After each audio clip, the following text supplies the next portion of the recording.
This is Scotty from Raising Fishes, and today this is going to be my final episode in my series of water changes in my planted tanks. Has it helped?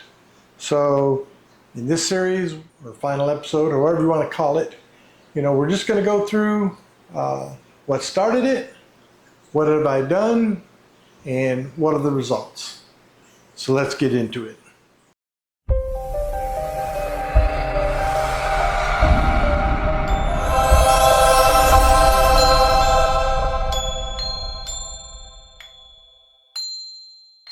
So what got me started? So way back in November of last year, in my 40 breeder back here, I had a whole probably 30 some tetras in there. And all of a sudden I just started seeing fish loss. And I didn't know why. I test all my tanks very regularly. I use the little Aquarium Co-op test strips here. All my parameters are great. Why am I losing fish? So I had to dig a little deeper. So in December of that year, I decided to do a video. And the video was titled, "Are We Being Brainwashed, by fish tubers in the hobby?" And that video did very well. It was probably my best video that I've ever done as far as views, because over 14,000 people have seen that video. And I've got all sorts of comments in there, which is great, And you can view it on my channel, it's there. And I've created a playlist that will have all the videos from that one all the way through the series to this one that I will add into it. So basically in that video, I talked about the varying messages that we see on YouTube. From the extreme, don't do water changes. You don't need to do water changes. There's no reason to do water changes, to the extreme where, man, you need to do water changes every day or every other day or whatever, So for me, I kind of fell victim to the idea that in my planted tanks, I didn't need to do water changes. Why do you ask that? So, just like I said, I had fish loss in that tank, but my water parameters are great. So my nitrates ain't high, my nitrate was 0, my ammonia was 0, all that stuff was great. But why am I losing fish? And so, on YouTube, there's so many different people that have so many different opinions on water changes. And that's why I did the video about are we being brainwashed? Because I fell into that. I said, well, my water parameters are good, no need to do water changes. So what's happened since I decided to do this series, about water changes for my planted tanks? Due to unknown fish, I decided to test my water like I do normally, right? I did that. Plus, I added testing my TDS. Now, I had a TDS meter for a while now, and quite a while back, I was trying to do discus. So I was using RO water and tap water mix, and I was using the TDS to test the RO water. It's the only reason why I had it. But after having these desks and my water parameters were fine, I said, well, what the heck, let me test my TDS. Well, if you've seen in my video, I talk about the TDS, and it was like, I had one tank, it was like almost 600. So that's pretty high. Now, before any of the keyboard warriors start commenting, you don't know what you're talking about, you don't know what's in TDS, and they're right, I don't know what all is being measured in TDS. But what I do know is that when my TDS is this high, to me, something ain't right. I shouldn't have TDS that high. Now, with that said, your food, the waste, plant matter, all that stuff accounts into TDS. Chemicals, if you're using chemicals, it's all part of it, right? So I understand that the argument is you don't know what's in, what your TDS is measured. Granted, I get it. And then on the other side of the coin, there's folks that raise African cichlids. So, they use different chemicals all the time to keep pH, and this and that, and all sorts of stuff in their African cichlid tanks, which I understand their TDS is going to be higher because they're using chemicals on a regular basis, to keep African cichlids healthy. So, with that said, I understand that, So now that I got my venting about people telling me I don't know what I'm talking about with TDS, now that I have that out the way, let's talk about what I've done and the results that I've seen, since doing this. So when I first started this, I thought I was going to do this for 6 months. And I've come to the conclusion that I don't really need to do it 6 months. This is the fourth month, roughly. Well, December, January, February, March, April, May. Now we're into June. So we're almost 6 months in all my testing and doing what I'm doing. So what did I do to start this series? First thing I did is went on my computer and I created an Excel spreadsheet. Now, it took a little bit of time to get the formulas right and everything, but what I did is I set up a schedule for every one of my tanks or in the Excel spreadsheet, and it tells me when my water changes are due, when my hang-on back filters need service, when my sponge filters need service, when my canister filter needs service, when my sump needs service, when my internal filters need service. So it covers everything, right? So it took time to build, sure, and I've tweaked it over the times. And as I've noticed, I started out monthly water changes with the planted tanks, and I still do that. I haven't changed that. My 180 gallon is non-planted, and I do it every 2 weeks without fail, right? But what I have learned to adjust is especially my sponge filters and my internal filters. They get plugged up a lot quicker than I thought. I set them originally at a month. So I think I've backed them down to like every couple of weeks or every 3 weeks, depending on the tank. Because each tank varies, by the bio load. Like my 20 gallon only has 6 fish in it, and they're tiny. They're little fork-tail rainbows, and they're juveniles. So that sponge filter doesn't need to be cleaned, every couple of weeks or every week. It can go a month. Depends on the tank. So with that said, that's what I did. So also on that spreadsheet, I also set up my water test schedule. So what do I mean by water test? Well, number one, water testing with your test strips, whether you use Aquarium Co-op or whatever you use, however you test water, API test kit, however. I set that schedule up. Once a month, I'm testing my tanks. Now, I do that once a month only because the fact is these tanks are all well established. So I'm very confident in their parameters are doing okay. You know what I'm saying? They're doing fine.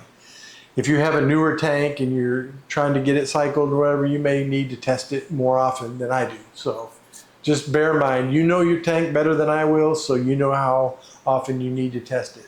Another thing I did is, like the original video, Are We Being Brainwashed? I added a TDS test.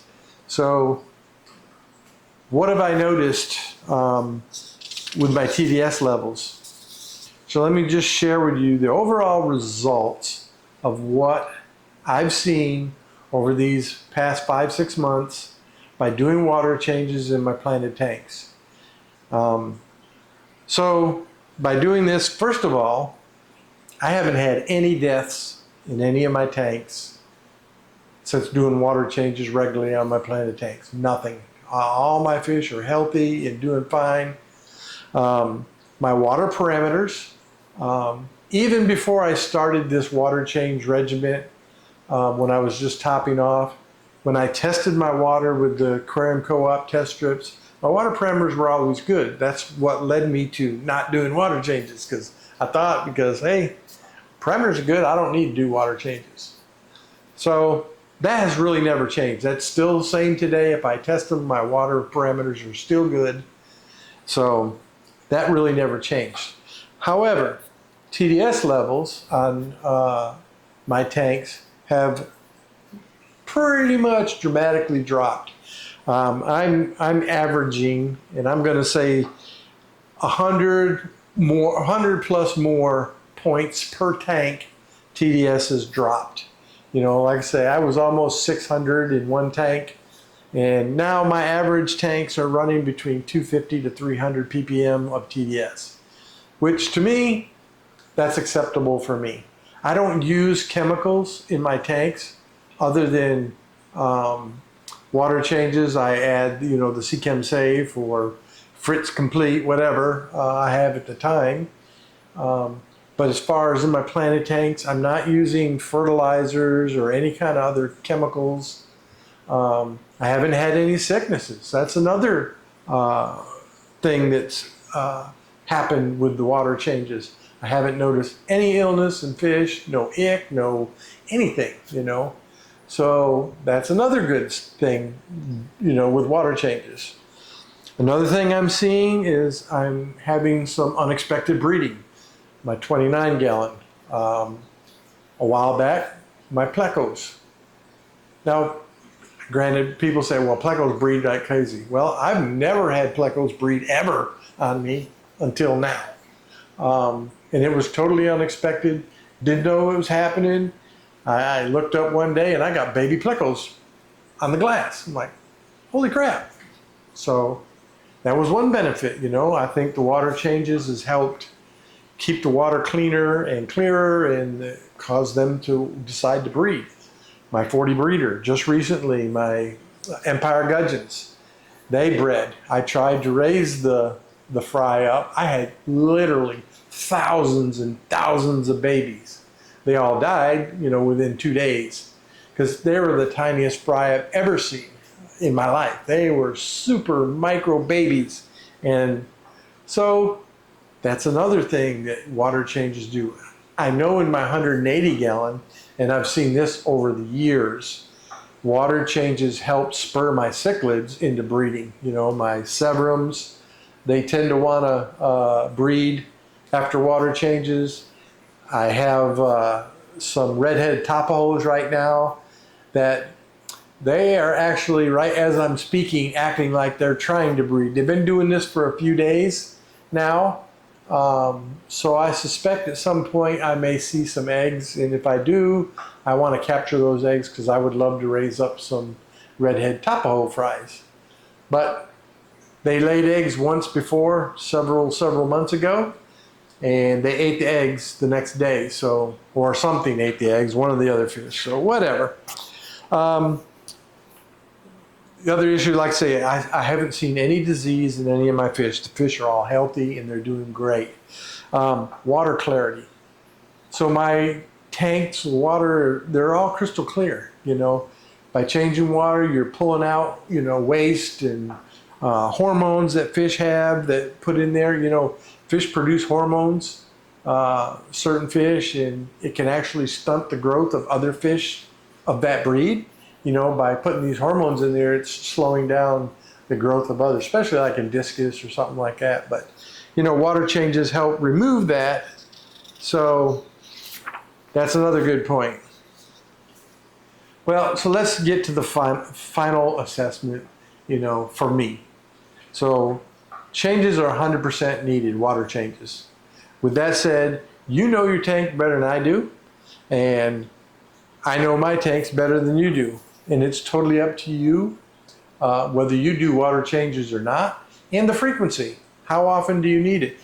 Each tank is different. They're not the same. Just remember that.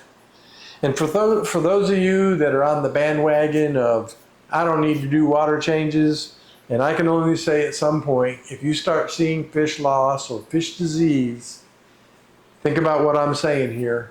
Water changes help solve a lot of those problems before they happen. So think about, think about water changes. If you're sold on the bandwagon that I don't need to do water changes, that's fine. That's up to you. I mean, I'm not telling you can't do it. And maybe you're having great success. I was too. Everything seemed good until all of a sudden I just started losing fish for some unknown reason. But ever since I've done water changes, I haven't lost anything. So that is a big plus for me. So if you totally disagree with me, or if you agree with me, whatever. If you disagree with me, how about we just say we can agree to disagree and we can still be friends. You can do it your way, I'll do it my way, and that's fine with me. I will still be an advocate for water changes. I will always tell people that I recommend that they do water changes regularly. You know your tank, so you know what schedule you actually need by the amount of fish, the bioload, whatever. You're going to know your tank better than me. So with that said, I hope you all have enjoyed this little series that I've done, in the testing that I've done and the results that I've seen.